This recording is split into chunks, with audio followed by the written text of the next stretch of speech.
My younger brother was always the golden child, the one who got everything.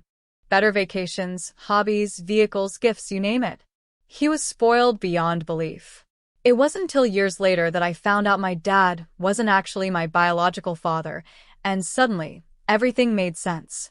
When I was a kid, I had a big gap between my two front teeth. As my adult teeth grew in, it only got worse.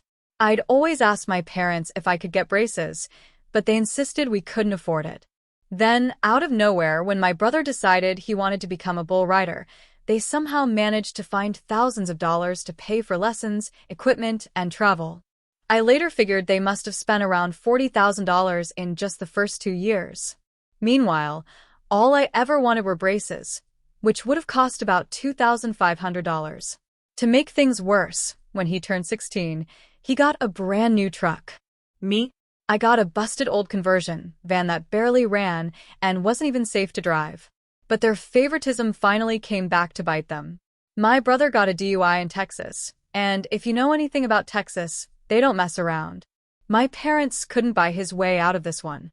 He ended up spending 3 weeks in county jail. You'd think he'd learn his lesson, but nope. Just 6 months after getting out, he was pulled over again. Another DUI, plus charges for littering, evading the police, and a handful of speeding tickets. Someone from our town found out and posted the whole story on Facebook. My parents were mortified and begged me not to talk about it. Of course, I didn't listen. They spent thousands more on legal fees, and their perfect family image was completely destroyed.